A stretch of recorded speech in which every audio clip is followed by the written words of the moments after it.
Are high-interest credit cards or personal loans weighing you down? Unlock gives homeowners a smarter option. With a home equity agreement, you can tap into your home's equity for cash today, and there are no monthly payments. Here's how it works. Unlock provides funds upfront and in exchange shares in a portion of your home's future value. That means you keep control with the flexibility to use your equity your way. Pay off bills, invest in home improvements, or set aside savings for peace of mind. For thousands of homeowners, Unlock has been the key to moving forward without the pressure of another payment. Put your equity to work for you. Visit unlock.com to learn more about a home equity agreement. That's unlock.com to learn more.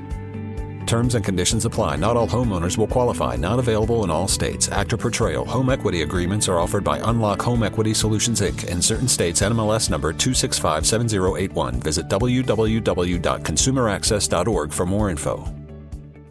If you're an experienced pet owner, you already know that having a pet is 25% belly rubs, 25% yelling, drop it, and 50% groaning at the bill from every pet visit. Which is why Lemonade Pet Insurance is tailor-made for your pet and can save you up to 90% on vet bills. It can help cover checkups, emergencies, diagnostics, basically all the stuff that makes your bank account get nervous. Claims are filed super easily through the Lemonade app, and half get settled instantly. Get a quote at lemonade.com/pet, and they'll help cover the vet bill for whatever your pet swallowed after you yelled, drop it.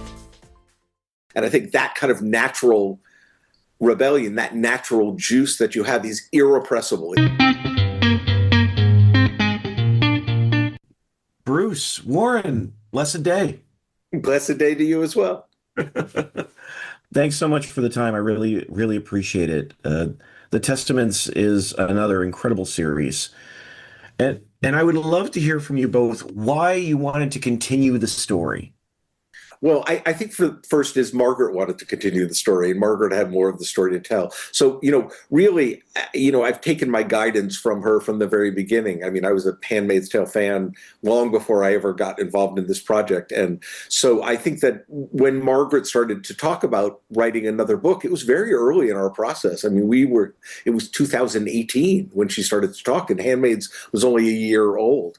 But I think hearing her get excited by us talking about continuing The Handmaid's Tale and the characters growing and how the actors were taking these characters and moving them, she certainly had an enthusiasm for telling not this part of Gilead, which was the kind of oppressive beginning, but perhaps an awakening that was happening with this second generation of women. Even though they were raised and indoctrinated in Gilead, there's this, kind of irrepressible spirit and hope in them that you just can't, no matter how much you set up a structure like Gilead, you can't fight. So I think what she was trying to do is show yet another example of the misguided misogyny of Gilead, thinking they can control these young women, which they can't, by the way.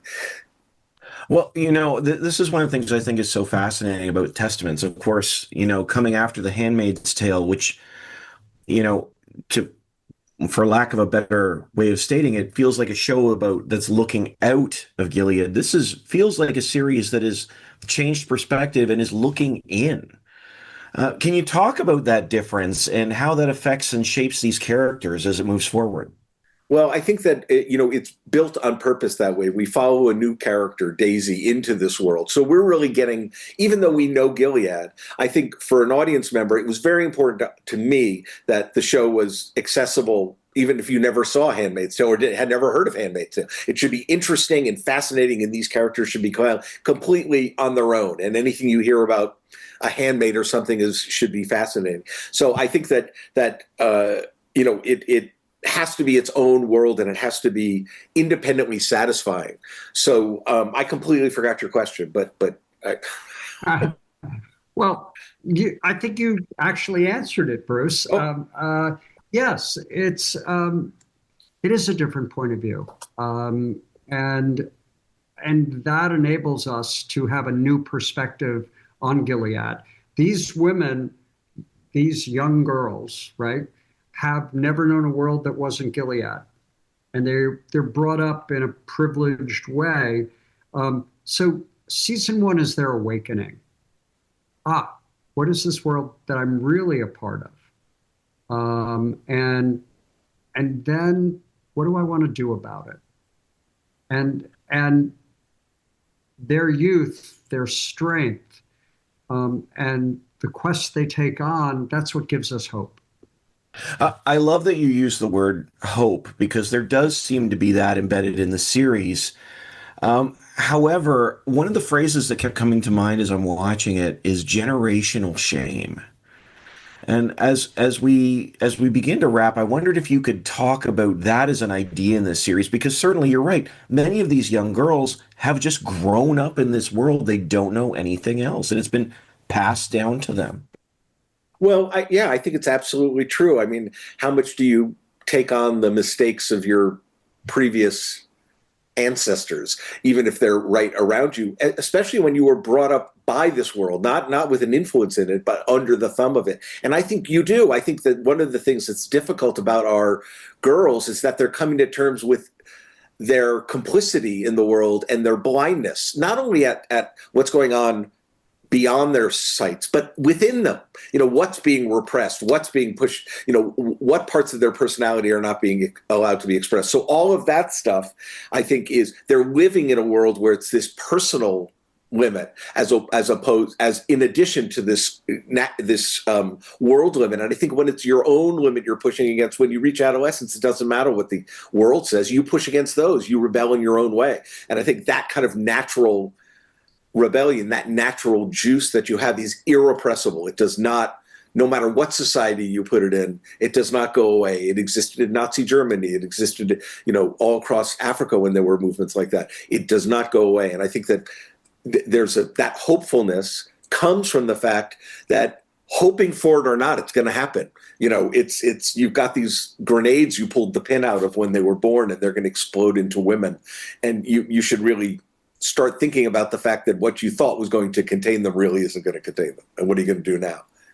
And so it was important for us to do, 4 years later, after Handmaid's Tale, a different region from Handmaid's Tale, not do season 7 of Handmaid's Tale, but bring to the audience the Testaments. If you know about the other series, that's great, but it's not a barrier to entry.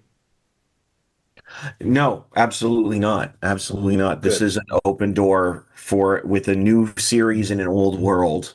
And praises be. It's wonderful.